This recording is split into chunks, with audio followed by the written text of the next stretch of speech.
saludo en el nombre del Señor y feliz año nuevo. No me volví loco. Año nuevo litúrgico. Estamos estrenando nuestro nuevo año litúrgico.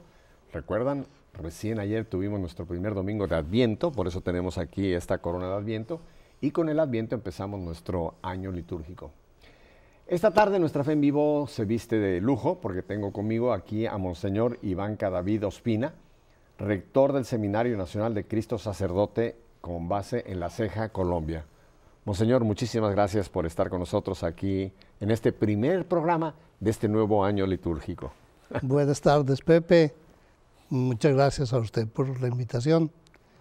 Es un gusto poder estar con tantos hermanos con los que queremos hoy compartir un poco de la vida, de la fe que vivimos allá en Colombia y concretamente en esta casa de formación que es el seminario. Un seminario es una casa de comunión, una escuela también de oración, una escuela de fe.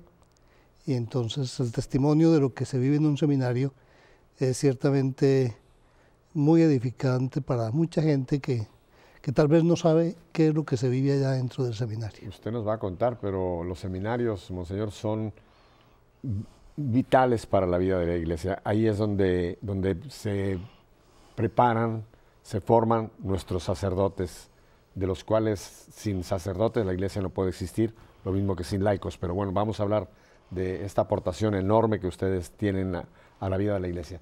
Pero, Monseñor, antes de que entremos en materia, ¿quisiera usted hacernos el favor de ponernos en manos del Señor? Sí, vamos a encomendarnos a la acción del Espíritu Santo. Estamos convencidos de que todo lo bueno siempre es movido por el Espíritu, es inspirado por el Espíritu. Por eso invocamos en este momento al Espíritu de Dios, ese Espíritu que estaba presente en la primera creación y que sigue animando la creación a lo largo del tiempo. Que el Espíritu venga sobre todos nosotros, sobre todos los católicos de este mundo y sobre todos los que no son católicos, para que también algún día accedan a la fe.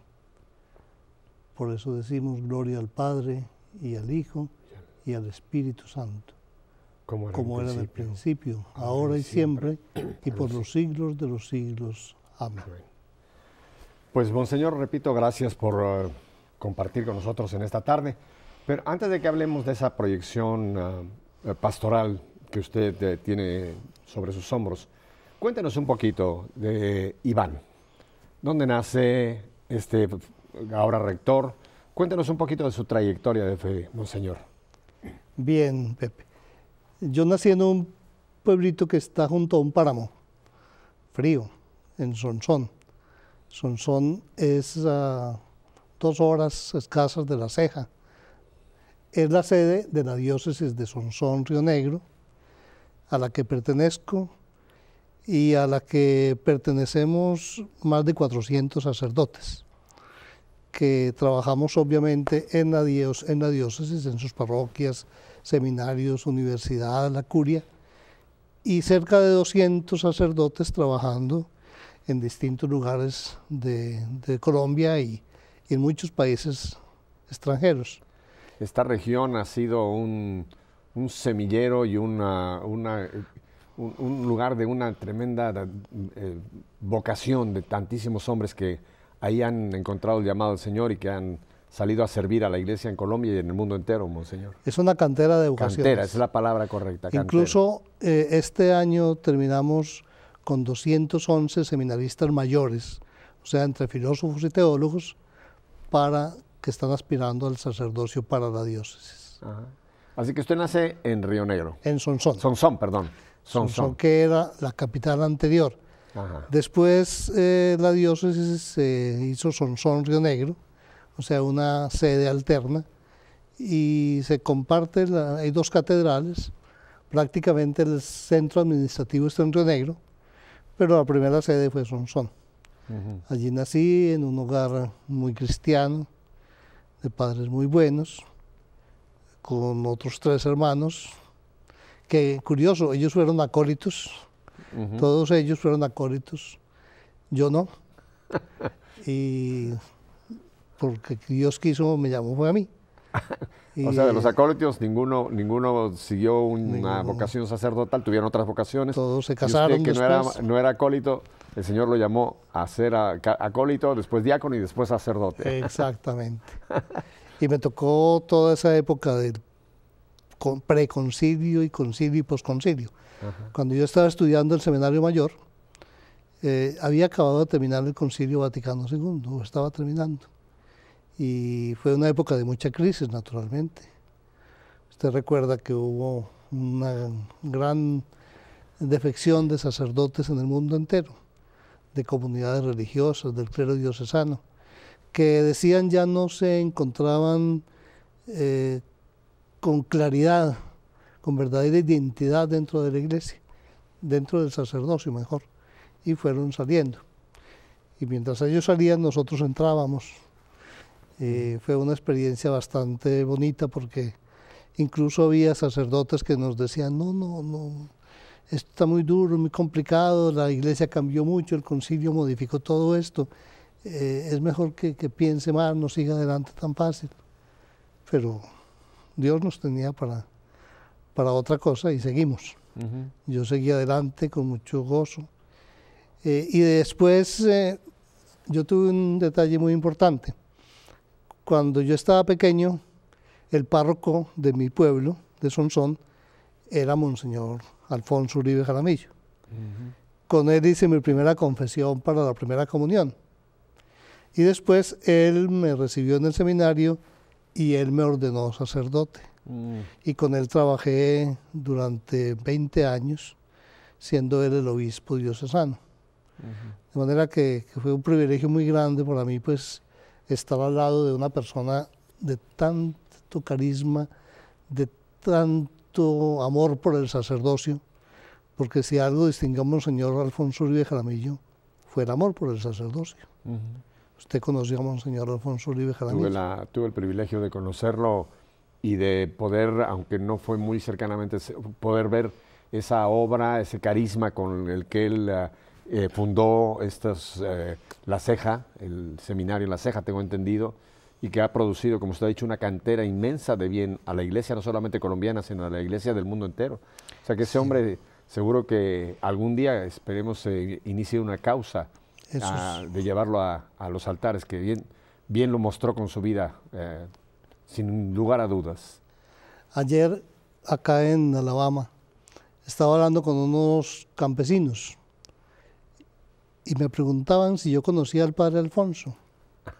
Y me contaron de los libros de él que ellos leían, que los leen y que los han cultivado en su fe.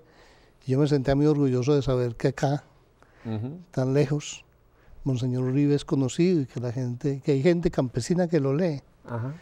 Y que tal vez lo estudian más que los mismos que están allá cerca, ¿no? Así es, muchas veces no valoramos lo que tenemos en casa y cuando uno está afuera es cuando encuentra uno que otra gente sí está sacando jugo a ese tesoro que tenemos, ¿verdad, Monseñor? Sí, claro. Entonces le decía, hablando de mí un poco, que me correspondió en Sonsón la catequesis con Monseñor Uribe, la escuela, el seminario menor. Yo soy fruto de un seminario menor que había en Sonsón. Claro que la verdad es que uno entraba al seminario menor porque era un buen colegio, un colegio de categoría.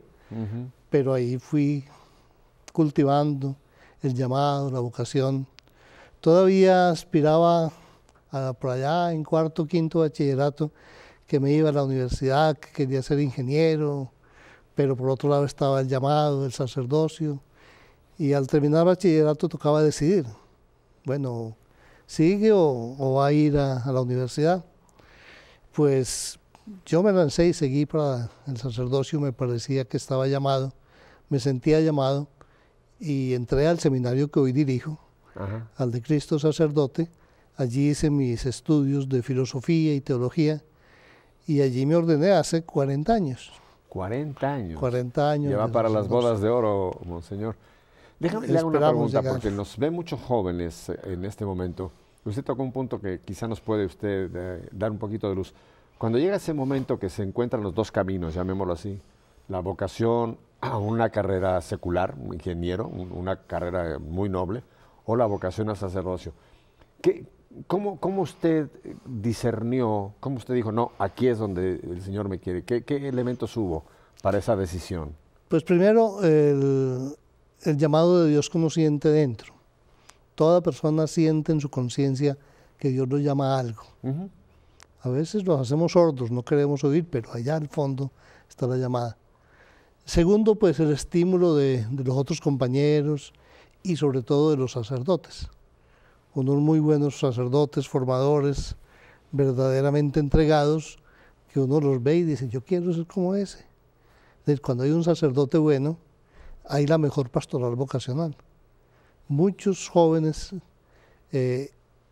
bien orientados por un sacerdote en su parroquia llegan al sacerdocio. O sea, que el testimonio de un sacerdote puede tener Básico. un impacto enorme en el llamado que Dios puede hacer a otros hombres a esa vida sacerdotal. Eso es básico, Ajá. básico, fundamental. Yo conozco varias parroquias donde ha habido sacerdotes que van pasando de una parroquia a otra y salen vocaciones, surgen vocaciones, porque estimulan al joven para que siga al sacerdocio. Hoy hay mucha gente que no quiere el sacerdocio. Es más, hay muchas familias que no apoyan al muchacho que quiere ser sacerdote o religiosa. También por la planificación familiar, ya son generalmente dos o un hijo, y si se va para el sacerdocio, entonces les parece que se va a acabar el apellido, que se va a acabar la descendencia, y son reticentes a dejarlos llegar. También en Colombia ya ha llegado este fenómeno de las familias pequeñas, porque Colombia se distinguía también como mi México, como América, de familias de 6, 8, 10. Bueno, en mis tiempos, monseñor, yo le estoy hablando del año 41, una familia de 6 era una familia pequeña. Pequeña. Ahí se hablaban de 10, 12, 14 y todo el mundo comía y todo el mundo estudiaba y todo el mundo hacía algo en la vida. ¿En Colombia también ya llegó este fenómeno de la familia pequeña? Y la región nuestra particularmente era de muchísimos hijos. Ajá. Hoy no, hoy es la pareja, hoy es uno o dos, tres, cuando son tres ya les parece que son muchos. Ajá. Entonces, ha habido un cambio de mentalidad muy grande con respecto a eso. Pero fíjese qué interesante que usted apuntó esto, yo no lo había pensado. Esto tiene impacto en las vocaciones, obviamente, Claro. porque no quiero perder el apellido, entonces quizá a mi hijo mejor le digo que siga una carrera profesional, que también es una carrera profesional sacerdote en ese sentido, ¿no? Mire, qué interesante. Sí. Pero a usted no le tocó todavía este fenómeno, usted sí sintió el llamado. No, en tiempo nuestro todavía, hace 40 años o más, todavía ser sacerdote era un privilegio muy grande, y tener un hijo sacerdote para muchos hogares, para muchos padres, era una gracia muy especial. Ajá. Hoy también lo es, tal vez más grande, pero no lo percibimos así desafortunadamente. Ajá. Así que entonces, ya una vez decidido, usted se lanza allá, al seminario, a la formación, para ir hacia el sacerdocio. Sí. Me ordené y fui a trabajar a una parroquia, el Carmen de Viboral se llama, una parroquia muy artesanal, muy linda. Allí estuve un tiempo, después fui a Sonsón, a mi propia tierra, a trabajar también.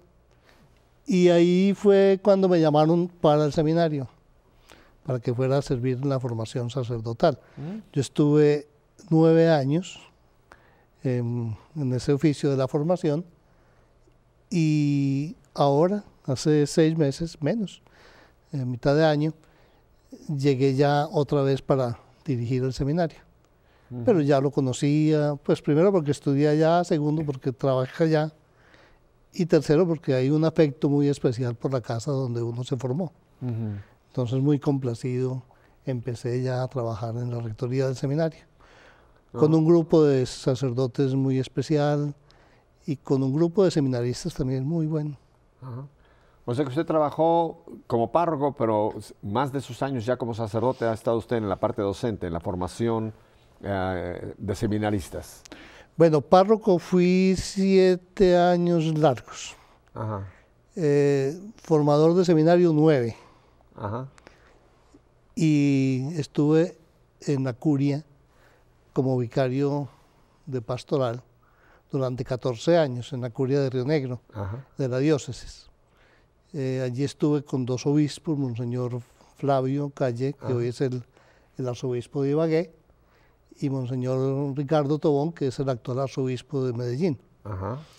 Terminada la vicaría de pastoral, me enviaron a la universidad. Estuve 5 años de rector de la Universidad Católica de Oriente. Es una universidad que fundó la diócesis hace 30 años, que ha dado muchísimos profesionales a la región y al país, y que es un instrumento de la Iglesia diocesana para evangelizar la cultura, para formar profesionales cristianos con valores, para impulsar el desarrollo de la región del Oriente Antioqueño. ¿Y dónde tiene su sede? En Río Negro. En Río Negro. En Río Negro. Pero qué interesante. Descríbanos un momento, me llamó muchísimo la atención. No es solamente una formación desde el punto de vista académico, sino también tienen ustedes una formación de valores, claro, para que estos individuos, hombres y mujeres que salgan de ahí, vayan con una proyección, vamos a llamar un poco dentro de lo que es la doctrina social de la Iglesia, a proyectarse en las profesiones. Es una universidad católica y confesionalmente católica, y con una formación que incluye también dentro del pensum ordinario una serie de materias humanísticas que ayudan a que la persona se vaya identificando más con el Evangelio, con la fe católica. Inclusive en todas las carreras damos cristología, que la gente conozca a Jesucristo, que el estudiante de ingeniería o de derecho o de ciencias agropecuarias conozca a Jesucristo y conozca los principales principios de la doctrina social cristiana, y le dé importancia a la familia, etcétera. Distintos temas que se ven a lo largo de toda la carrera, netamente católicos, con una insistencia en los valores, en la ética, etcétera. Qué interesantísimo este descubrimiento que estoy haciendo de esta universidad, porque creo que es importantísimo esa proyección, porque los laicos, los que no vamos a la vida religiosa, tenemos que llevar el Evangelio a las realidades sociales, ingeniero, abogado, médico, etcétera, cualquiera que sea la carrera donde proyectamos. Pero ustedes lo están formando para que no solamente vayan con la mentalidad, digamos, profesional, sino lleven ustedes todos estos valores para proyectarlos en esas áreas. O sea, transformar el mundo allá dentro del mundo. Allá tenemos un lema que es a la verdad por la fe y la ciencia. Es la búsqueda de la verdad con la investigación, con la docencia, pero también con la fe. Claro. La fe nos lleva más fácil a la verdad, ¿no? El Papa lo decía en la Fides et Ratio. La razón y la fe son las dos alas mediante las cuales el espíritu se eleva a la contemplación de la verdad. La verdad se consigue por los dos caminos, entonces hay que complementarlos. Y eso es lo que trata de hacer la Universidad Católica. Qué interesante, porque ahora me viene a la mente una de las muchas famosísimas ahora frases del Papa Francisco, y él hablando precisamente de la fe hace poco decía que una fe auténtica es una fe que no se puede quedar encerrada, sino que es una fe que se tiene que proyectar. No puedo yo tener una fe solamente decir esta es mi fe, mi creencia, sino si es una fe auténtica tiene que estar proyectada, pero proyectada en toda mi realidad, en mi realidad de familia, mi realidad laboral, en fin, tiene que ser una fe que trate de transformar mi entorno, ¿verdad, Monseñor? Uno de los problemas grandes de la fe ha sido que se ha privatizado. El asunto de la fe es algo privado. Usted públicamente no manifieste su fe. Hemos visto que han tenido que quitar signos religiosos de colegios, de escuelas, de centros administrativos gubernamentales, porque no se puede profesar públicamente la fe. Eso es un gravísimo error y pecado. ¿Esto ha ocurrido en Colombia también, Monseñor? Sí, en todas partes está ocurriendo que ya no se quiere sino una fe privada. Viva su fe usted solo allá y no se meta en asuntos religiosos por fuera de su familia, de su casa. Pues nosotros tenemos como católicos la obligación de ir a todas partes, y los laicos tienen esa obligación fundamental. El Concilio Vaticano II dijo que tenían la obligación de consagrar el mundo para Dios. Consagrar el mundo es consagrar la economía para Dios, es consagrar la ciencia, es consagrar la tecnología, es decir, es hacer que todas esas realidades terrenas tan importantes sirvan para el establecimiento del reino de Dios. Usted usó una palabra que a mucha gente no le gusta, que es la palabra obligación. No es una opción, o sea, no es si me parece, si no tengo otra cosa que hacer, si estoy de acuerdo, sino es una obligación. que tenemos que llevar a cumplir adelante. Esta palabra a mucha gente la incomoda, pero yo estoy total y completamente de acuerdo con ustedes. Es una obligación y no quedarnos en esa fe encerrada para mí mismo. Yo no sé, monseñor, si valga un poco la frase también dura de Santiago, la fe sin obras está muerta, ¿no? Yo creo que esa fe encerrada hay que ponerla muy cuestionable. ¿Qué tal clase de fe si no está proyectada? ¿Estoy correcto, monseñor? Claro, es que hay una frase muy bonita de Juan Pablo II, dice: la fe se fortalece dándola. Ajá. A medida en que yo doy la fe, me fortalezco también. Si yo me guardo la fe para mí mismo, empobrezco la fe y me empobrezco yo.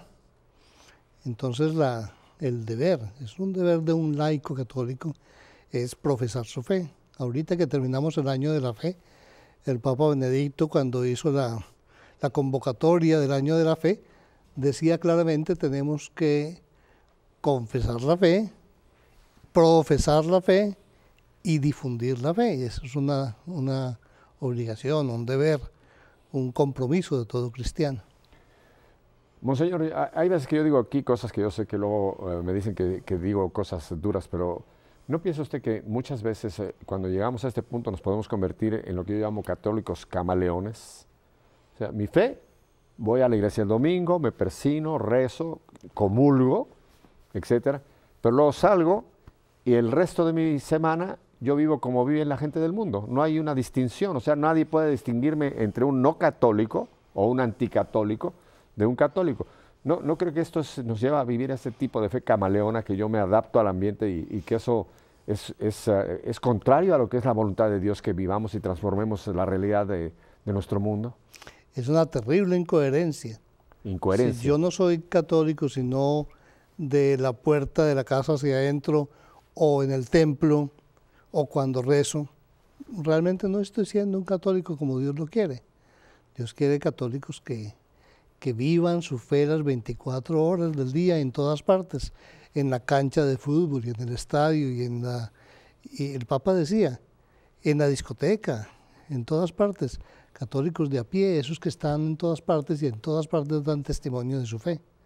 Eso es que si nosotros no cumplimos con esto, monseñor, estamos perdiendo el tener que llevar a Cristo a los últimos rincones. Ustedes como ordenados tienen un límite, vamos a llamarlo así, donde ustedes pueden llegar, pero el resto del mundo somos nosotros los laicos los que tenemos que entrar a esas realidades para permearlas, llevar el evangelio a esas realidades. Y si no nosotros, ¿quién? Y si no ahora, ¿cuándo? Exactamente. Ajá. Eso es lo que el Papa nos ha dicho tanto y lo repite ahora en la exhortación apostólica que acaba de publicar. Ajá. Hay que ir, hay que salir. La palabra que él usa mucho, salir. Y hace un recuento de los que el Señor envía. De Abraham, vaya, y de Moisés, vaya, y Jeremías, vaya también usted. Y luego Jesús, vayan ustedes a todo el mundo. Ni siquiera vayan a estos países o a aquellos otros o a su pueblo, a todo el mundo. Ahí es donde está el compromiso hoy, compromiso misionero. Qué bueno que el Papa en esta exhortación apostólica, tal vez muchos todavía no la han oído mencionar porque está recién salida, el gozo del Evangelio, en latín Evangelium Gaudium, es eso. Hay que hacer una iglesia nueva que vaya más allá, que llegue con un mensaje realmente al hombre de hoy y que llegue a las periferias, allá donde se juega la vida de mucha gente que ni siquiera tiene idea de Dios. Hoy día con la tecnología, monseñor, no tenemos excusa si no hemos ya hecho nuestro este documento. Mire, está tan accesible que si usted va a la página del Vaticano, que es muy fácil, usted pone vatican.va, nada más. En cuanto abre esa página, ahora sale una cintilla donde ahí está disponible este documento, la alegría del Evangelio. Ahí está. Y dice, descárguelo en formato PDF. Usted no tiene más que con el ratón o como usted le llame, darle ahí y usted va a tener el documento completico, sin costo, en minutos. O sea que hoy día no podemos decir, tengo que esperar que lo publique el Observatorio Romano o que las Paulinas lo impriman para que lo compre yo. No tenemos excusa, monseñor. Y con un lenguaje tan accesible. El lenguaje del Papa Francisco es un lenguaje muy claro, muy sencillo. y además de eso muy, muy atractivo. Es un lenguaje que lo va, como decimos nosotros, encarretando a uno porque realmente toca los temas fundamentales, toca la realidad como ella es. Entonces yo pienso que ahí hay una y nos dice riqueza. cosas que hay que, cuando las dice hay que decir, Dios mío, una frase que se me ocurre, por ejemplo, dice, no puede pensarse que hay evangelizadores con cara de funeral. Es muy el lenguaje de Bergoglio, ahora Papa Francisco, porque este es el lenguaje que él usaba como cardenal en Buenos Aires, como obispo, es el lenguaje del pueblo diciéndonos las verdades en palabras que las entendamos, ¿no? Hagan lío, dejen de balconear la historia, métanse en la historia, salgan, no esperemos más una iglesia cliental, que bien, hay que salir a buscar. Y hay que primarear, dijo. Ah, sí. Salir primero. Tenemos que salir primero con el Evangelio. Creo que la Real Academia de la Lengua Española anda buscando estas palabras porque están viendo si las van a introducir porque ya las hizo famosas un papa. Primarear no es español clásico, pero él la está usando y nos da mucho gusto oír esas palabras. Y él mismo dice ahí que es un neologismo, pero le salió bien. Y entonces, cuando uno piensa en el sacerdote que hay que formar hoy día, ese es el sacerdote que tiene que ir allá, que tiene que salir, que no se puede quedar, que no se puede quedar encerrado en el templo o en la casa cural, ha dicho el Papa muchas veces, que tiene que ir a buscar la oveja, a oler a oveja. Ya que lo tengo a usted, que por tantos años ha sido formador de seminaristas, sacerdotes, ¿qué implicación tiene ese término, oler a oveja? ¿Qué les dice usted a sus seminaristas con estas palabras?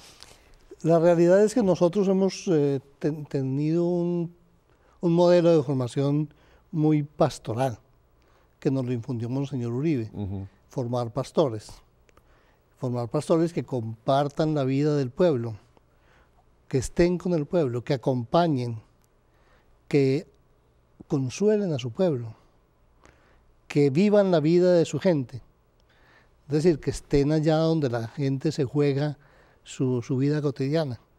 Eso es lo que en el seminario tratamos de hacer mucho.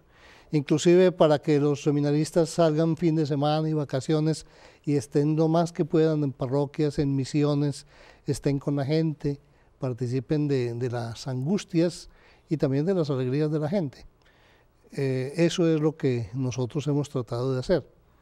Lógicamente también hay otra tendencia, formar intelectuales, formar administradores, formar teólogos, personas muy expertas en temas sociales, cuando la iglesia tiene de pronto la tendencia a ser, como decía el Papa, una ONG, y entonces hay que formar psicólogos, sociólogos, politólogos. No, nosotros formamos pastores. Claro, al pastor hay que darle contenidos de fe, doctrinales, fuertes, sólidos, pero tiene que ser para que vaya a ser pastor. Y me gusta mucho cuando el Papa le dice también a los obispos en ese documento que tienen que estar adelante de las ovejas, en mitad de las ovejas y detrás también, porque hay muchas que se quedan rezagadas. Y eso nos toca a todos los que somos pastores, estar con el rebaño. Yo creo que hay obispos que han tenido un poco de calambres con algunas de las frases también del Papa Francisco, como no hace mucho les dijo, dejen de ser obispos de aeropuerto. Y esa también tenía su resabio por ahí. Y les dijo, no pueden ser príncipes, sino obispos. Bueno, esa ya se la dejé a usted para... Pero lo dijo también. Sí. Y es verdad, es decir, el obispo es el referente fundamental para una diócesis, para una iglesia particular, y todos estamos pendientes de él, y hay muy buenos obispos realmente que caminan con su gente, que van con su gente. Vamos a ir a estos breves mensajes, Monseñor, y volvemos porque creo que con usted tengo una cantera, usted usó la palabra, una cantera que nos va a iluminar mucho en esta línea de la formación de nuestros sacerdotes y cómo podemos el pueblo de Dios apoyar a este trabajo. Así que está interesantísima esta entrevista con Monseñor Iván, ¿verdad? Volvemos enseguida, así que ni se le ocurra cambiar de dial porque se va a ir usted a, mejor ni digo la palabra, a la basura. Quédese con nosotros.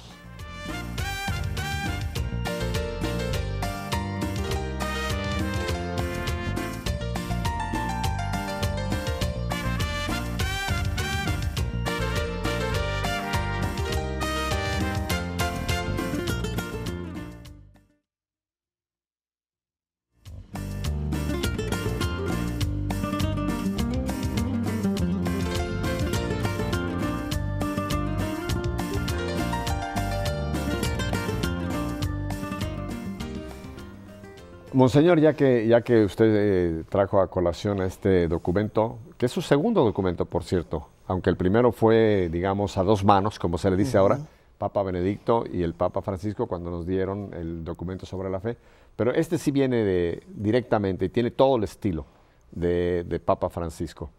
Este documento enfoca varios aspectos que creo que son muy interesantes y él habla precisamente también del sacerdocio. Nos habla mucho a los laicos, habla de la doctrina social de la Iglesia, de la familia, pero habla sobre precisamente la situación del sacerdocio.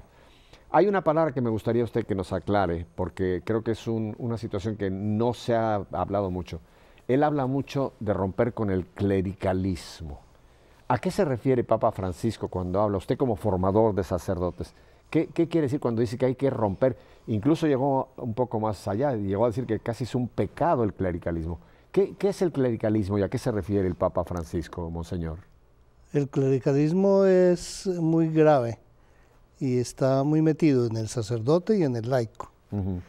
Es decir, cuando el sacerdote cree que él solo tiene que hacer todo, que de él depende toda la vida de la Iglesia, cuando los laicos les asigna o les da, como dicen, espacios de participación, pero no les reconoce su propio papel en la Iglesia.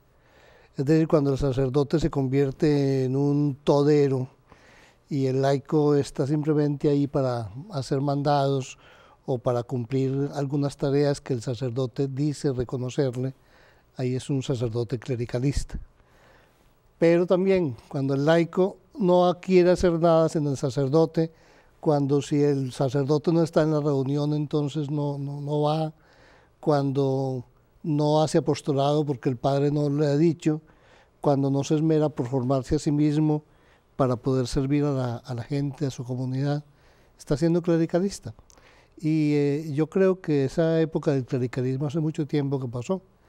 El sacerdote tiene una función muy importante en la comunidad de coordinador de los ministerios, pero los ministerios están en los laicos, ellos tienen que ir a los ministerios no ordenados, naturalmente, porque hay ministerios ordenados y no ordenados, pero todos esos ministerios no ordenados tienen su propia misión en la Iglesia y el laico tiene un papel y una misión propia que le corresponden, que no tiene que esperar que el sacerdote se la reconozca.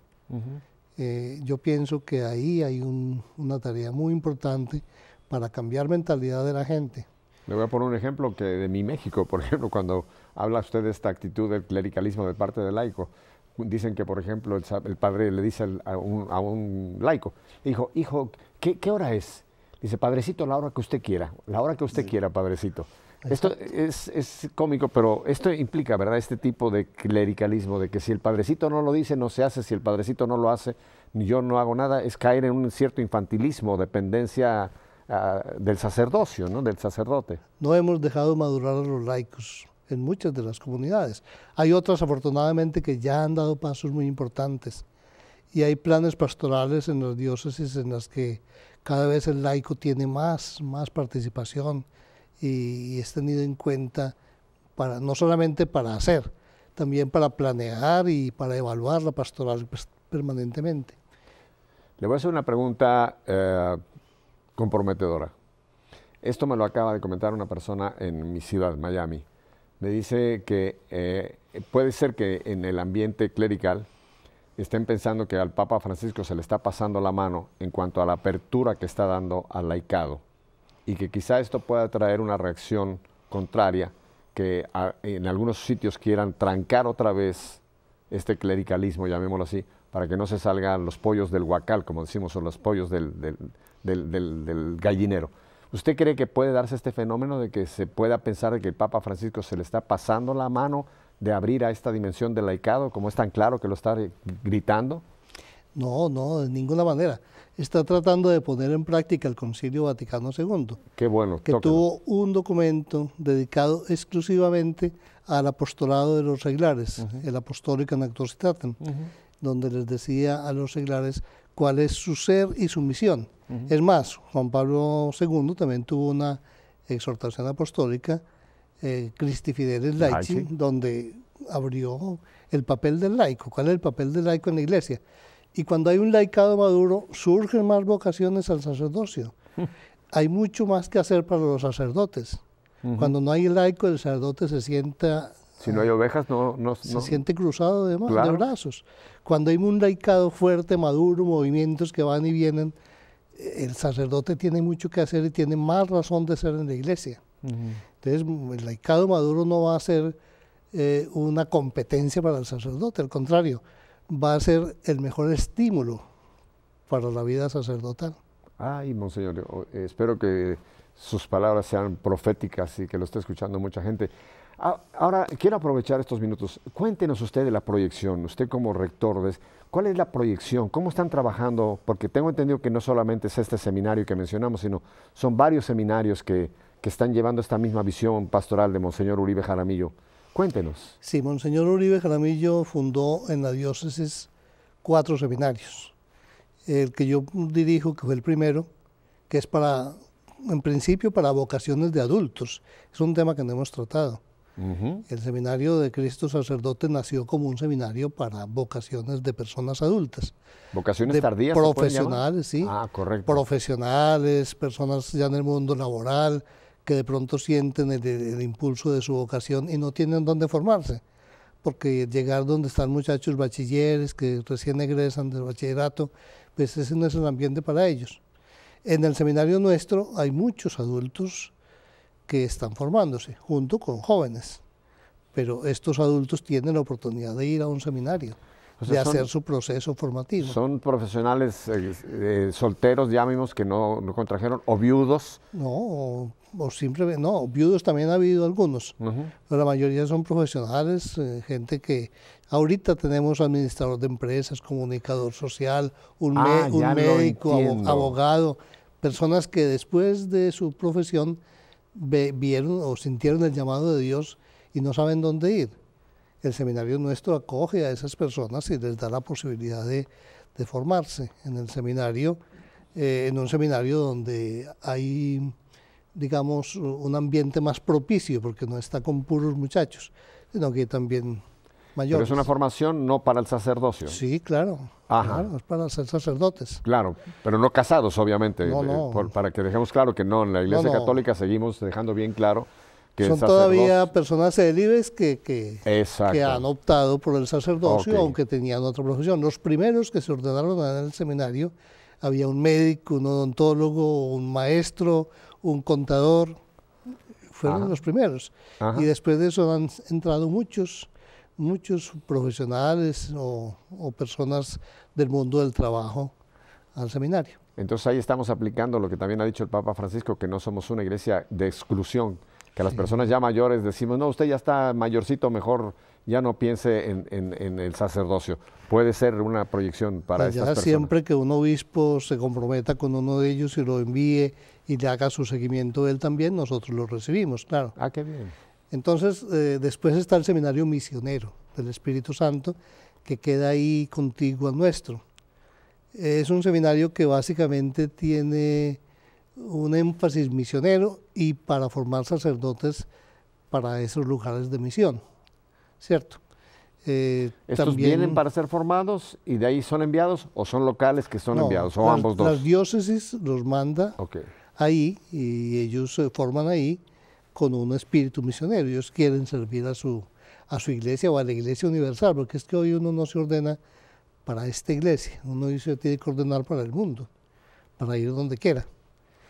Además de eso, nosotros tenemos el filosofado nuestro, que es en Marinilla, otro pueblo de la diócesis. Ahí tenemos propedéutico, que es el año introductorio, y los años de filosofía 3, casi 100 muchachos, esos sí bachilleres que acaban de salir de bachillerato y se forman allá en su filosofado antes de pasar a la ceja. Hay otro seminario que fundó Monseñor Uribe que es para campesinos.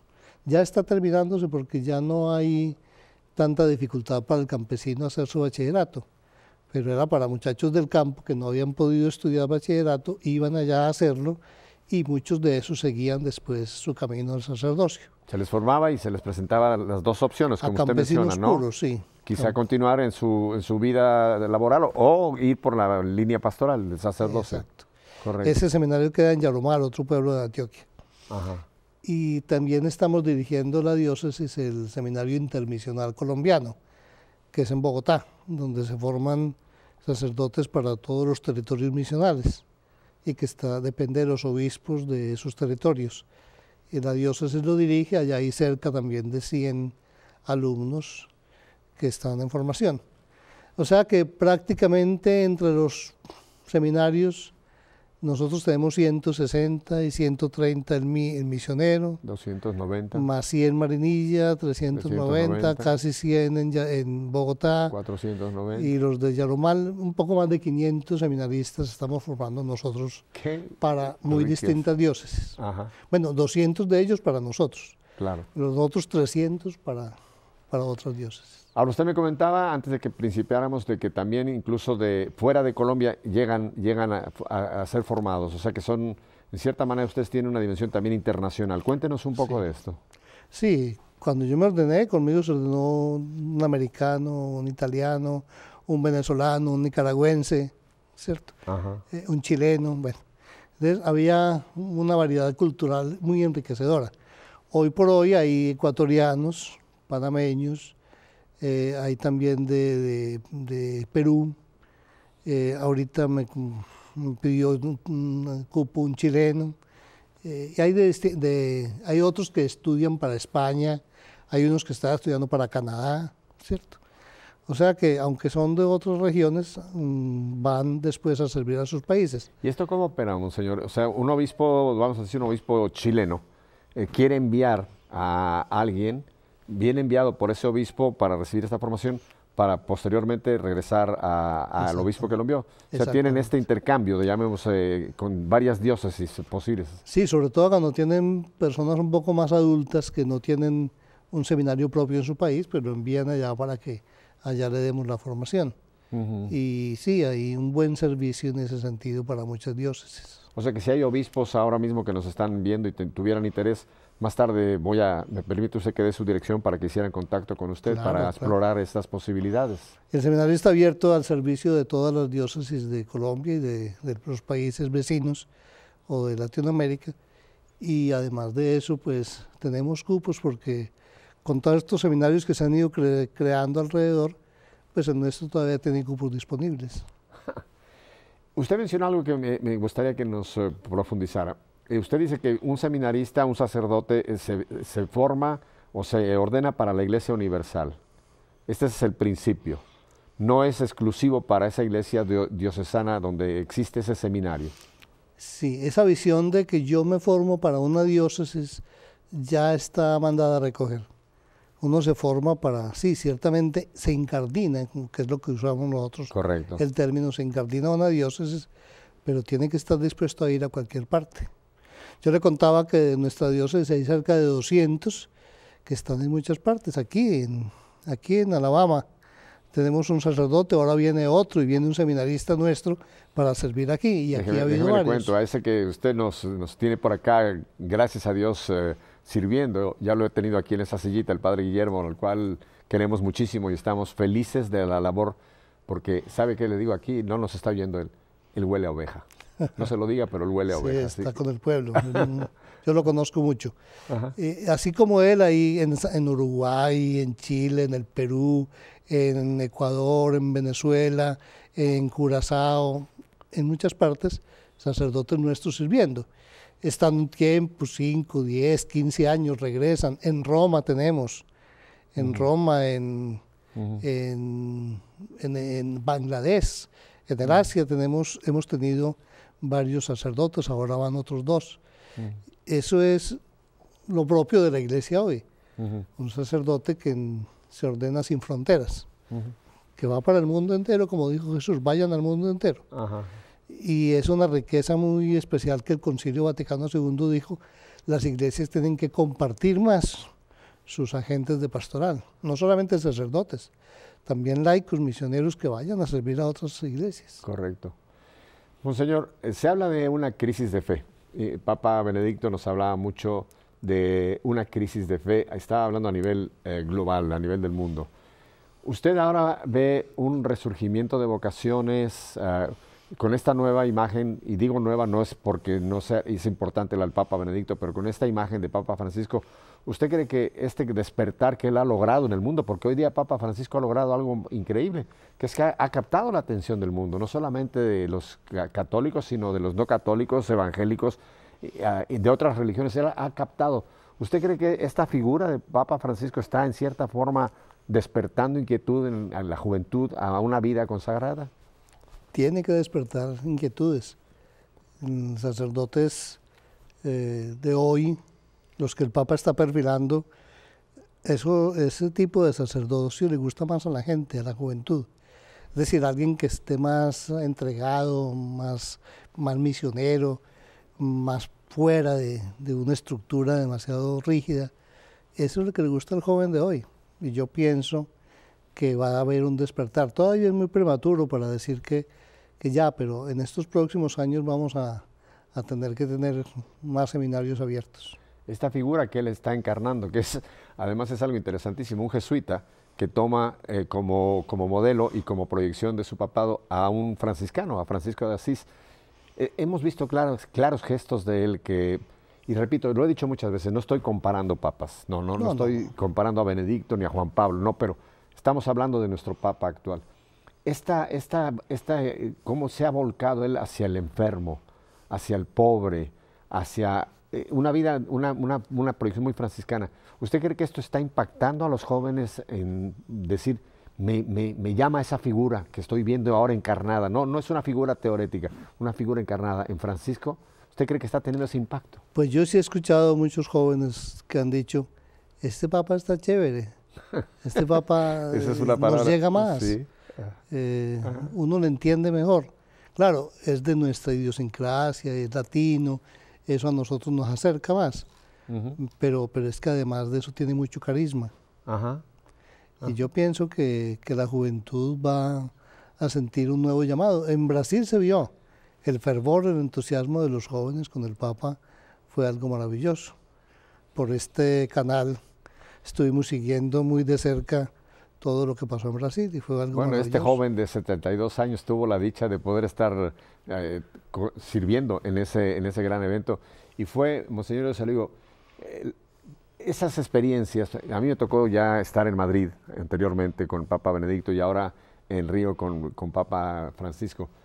Para nosotros, ya los adultos, es tremendamente impactante. A mí me ha cambiado, ha hecho impacto en mi vida, se lo digo aquí públicamente, el estar presente, porque no fueron solamente jóvenes, ahí había adultos, ahí había familias, ahí había ancianos, o sea, había una enorme diversidad de personas. Pero esa presencia del Papa en Río fue tan impactante, y él comenta que para él incluso fue como el estreno de su papado, prácticamente el encontrarse por primera vez con una inmensidad que fue la clausura, 3 millones y más de personas. ¿Qué importancia tienen estos eventos? ¿Ustedes han recibido vocaciones producto de las jornadas mundiales, Monseñor? Le cuento que yo apenas llevo 5 meses en el seminario y todavía no conozco mucho lo que ha pasado antes, pero estoy seguro de que van a llegar muchas vocaciones después. El Señor va suscitando las personas que necesita en su momento. Esa es la ventaja de estar uno con el dueño, con el Señor, con el jefe, que Él puede hacer lo que quiere y cuando quiere y llama de donde quiere y da su gracia para que mucha gente responda. Ahora usted mencionó algo que es muy patético, y el hecho de que quizá una vocación al sacerdocio o a la vida consagrada sea frustrada en una familia. ¿Usted qué le diría como rector de un seminario? ¿Qué le diría a esos padres que quizás, como usted lo ha dicho bien, quizás por una cosa en cierta forma humana, no quiero que el apellido se termine? ¿Qué le diría a esos padres que en cierta forma están cohechando, están impidiendo una vocación, Monseñor? Pues que lo mejor que un padre puede dar a su hijo es que pueda realizar sus aspiraciones, su vocación. Qué mejor que un papá, poder decir, yo colaboré para que mi hijo fuera feliz, para que hiciera lo que le gustaba. Normalmente un papá médico quiere que su hijo sea médico, o un papá abogado quiere que su hijo sea abogado, y muchas veces él no quiere hacer eso. Yo tenía en la universidad el año pasado un muchacho que estaba estudiando administración de empresas, y él no quería estudiar administración de empresas, él quería ir al seminario. Su papá estaba completamente opuesto y rompió con esa oposición y se fue al seminario. Allá está feliz. Él quiere ser feliz como sacerdote. Un papá tiene que entender que su hijo debe ser feliz y él tiene que colaborar para que sea. Y es que el sacerdocio es una fuente muy grande de dicha, de felicidad. La gente cree que no, que es que viven muy duro, que muy horrible, que tanta renuncia, sí, pero a la vez tanto amor de Dios y tanto amor de la gente, eso lo mantiene a uno muy contento. Mire, monseñor, por esta silla donde usted está sentado han pasado cardenales, obispos, sacerdotes. Todavía no ha habido un sacerdote en esa silla que no haya proyectado la felicidad de ese sí que le dio al Señor. Yo no conozco todavía, no dudo que quizás los haya amargados, pero por lo menos los que gracias a Dios hemos tenido aquí nos han proyectado esa felicidad de haberle dicho como María, ¿no? He aquí tu esclavo, aquí hágase en mí. Y ese sí al Señor trae un regalo inmenso de la gracia de Dios a esa respuesta, ¿verdad? Lo que el Papa Juan Pablo II decía al inicio de su pontificado, hay que decírselo ya que a los jóvenes y a los menos jóvenes también, no tengan miedo, no hay que tener miedo de entregarle la vida al Señor. Es que si Él nos da mucho más de lo que nosotros podemos siquiera pensar, entonces ¿por qué tener temor? El Papa Francisco nos ha vuelto a decir, no tengan miedo. Benedicto XVI nos dijo, Él no nos quita nada, al contrario, nos da todo. Si nos da todo, ¿por qué tener miedo? Podemos entregarle la vida con toda sencillez y tranquilidad. En los poquitos minutos, me quedan un par de minutos, monseñor. Para ese joven o esa chica que están en este momento queriendo encontrar si es realmente llamado de Dios por la línea de una vida consagrada, ¿qué consejo les daría usted como ahora rector y bajo tanta responsabilidad con tantas almas? ¿Qué les diría? Primero que ore mucho. En la oración es donde se descubre el llamado del Señor. El Papa Juan Pablo decía que la vocación es la respuesta de Dios providente a una comunidad orante. Si la persona misma ora, si su familia ora, si la comunidad parroquial ora por las vocaciones, ellos van a discernir mucho mejor. Segundo, que ojalá se haga aconsejar de una persona de experiencia, un director espiritual, alguien que le muestre, que le haga ver claro si ese es o no su camino. Porque a veces uno también se equivoca en la escogencia, pero puede iniciar el camino y ahí en el camino se da cuenta si es o no. Y en tercer lugar, que no tenga miedo, que esté tranquilo, que va a ser feliz. Pues le agradezco muchísimo el que nos haya concedido este rato tan hermoso que hemos aquí podido compartir con usted, monseñor. Voy a poner ahora en pantalla la dirección para las personas que quieran hacer contacto con usted, ya sea obispos o, en fin, quien quiera hacer contacto. Prepárese porque le va a caer una buena cantidad ahí de trabajo. Y lo voy a leer para las personas de radio. Ahora está en pantalla, usted lo puede copiar si lo tiene en pantalla, pero para las personas de radio es muy fácil y está en español. Rectoría@Cristo Sacerdote. Ahora, Cristo Sacerdote, todo juntito. Rectoría@cristosacerdote.org. Otra vez, ¿cómo no? Rectoría@cristosacerdote.org. ¿Esta es la dirección correcta, monseñor? Sí, claro, Pepe, esa es. Ajá. Y estaremos muy contentos de poder hablar con la gente, comentarles si les podemos ayudar o no en su realización vocacional y abrirles las puertas del seminario que ya ha entregado a la Iglesia más de 1.500 sacerdotes. 1.500 sacerdotes. En 55 años. Ay, Dios mío, yo creo que Monseñor Uribe Jaramillo tiene que estar allá arriba en una alegría tan grande de ver que ese esfuerzo, porque sabemos también lo que él sudó y lo que él tuvo que luchar para llevar adelante esto, pero qué dicha ahora ver el fruto y tenerlo usted. Monseñor, quisiera usted terminar dándonos la bendición.